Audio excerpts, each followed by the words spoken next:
Hey everybody, today we got some more email advice for you, some things to stay away from mentioning in the future. Perception matters. We got to remember that. Stay tuned.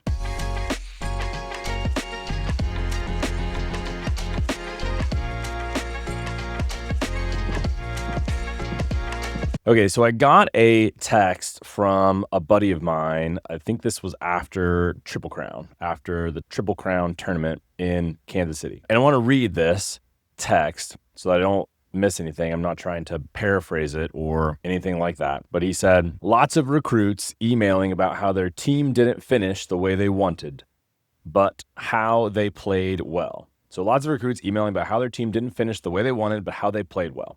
And then he says, I don't think this lands the way they think it does. And so I want to touch base on this. And I've said for a long time now, I'm a click send guy. Click send on your email. It's better to send the email than to not send it. And I still believe that. But at the same time, we do have to make sure that we are being careful about what we put in emails and the message that it sends. Because college coaches will often read into what you are saying for good ways and bad ways. And I've said this before too, you have to be careful about the narrative that you let college coaches create for you, because it's almost always going to be in the negative. So if you don't communicate with them, if you're not specific, then they are going to assume or perceive things that are maybe untrue. It's up to you to make sure that the narrative that you are pushing out there matches truth, and that college coaches aren't just assuming something about you that's untrue. So this phrase that athletes are saying in emails, and it's fairly understandable. It goes back to this idea that I've been pushing back since I was a coach, and heard coaches say it and heard athletes say it all the time. Hey guys, we got to play better. Everybody wants to play better. The A&M staff and players in the national championship this year probably thought at times that they could have played better, whatever that means. It's very general.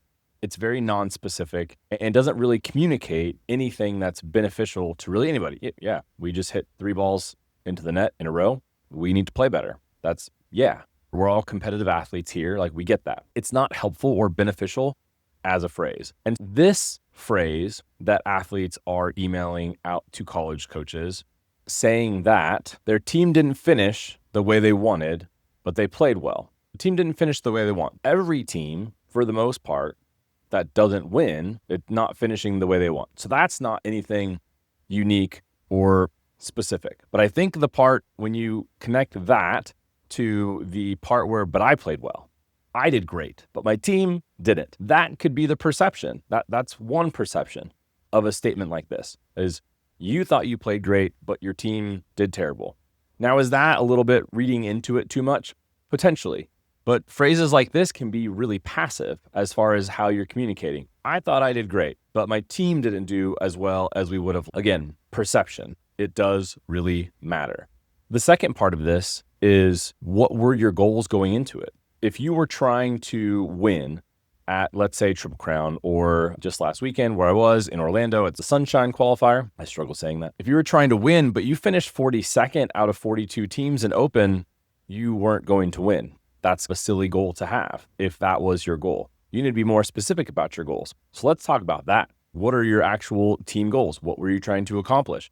What was your mindset going into it? Oh, we're just going to win? Everybody wants to win. It's a competitive sport. So what are your goals? What's your mindset? What are you guys trying to accomplish as a team? If you can communicate some of those things in the email, then that'll put you in a better spot with college coaches that are reading this and potentially reading too much into it, because it is a little bit passive. We didn't accomplish what we wanted. What did you want to accomplish? Explain to me what your goals are. If you can put that info in the email, here's what we sought out to do at this tournament this weekend. We wanted to do A, B, and C. We thought we did A and B really well, but we didn't really get C done. Okay, yeah. As a college coach who we set standards and goals and expectations for our athletes on a regular basis, that I can buy into that. And that makes sense. Did you accomplish all the things that you set out to do? No. Hardly any team really ever does, but at least you were specific, right? And then the part about you playing, my team didn't, but I played well. How did you play well and it not benefit your team? What could you have done more? Why are you playing very little? And so you played great in the sets that you were already behind, so you don't contribute a whole lot to your team. And again, I'm taking this maybe a lot further than it should, but these types of phrases in emails and these kinds of lines, like my friend said, it's not landing the way you think. It does not communicate any sort of real intangible qualities that you bring to your team. What about leadership? What about a motivator? What about you being someone who's hyper energetic and engages with your teammates and stuff like that? Okay. Can you communicate those things to college coaches in a moment when you didn't necessarily as a team perform? And really that's what matters, I think, in a lot of ways. College coaches especially understand this. It's great when you have individuals have good matches. Does the individual's good match equal a win? And if the individual's good match doesn't equal a win, then it doesn't necessarily always matter. It's good for them individually. But at the end of the day, we're all graded on wins and losses in those two columns. And if you play great, but the team still loses, it's still a loss for the team. And we have to find ways to juggle that. And in club, it can be a little bit difficult, but you do need to do a better job in your emails, or at least I would encourage athletes to do a better job in their emails, articulating what you mean by those specific things.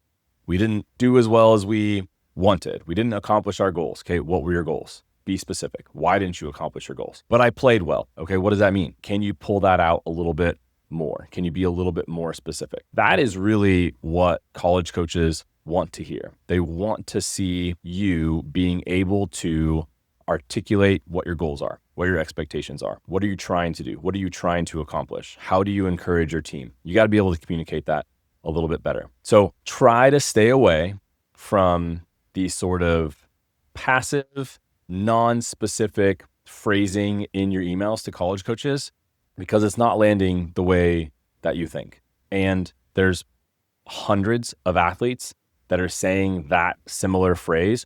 It's not setting you apart.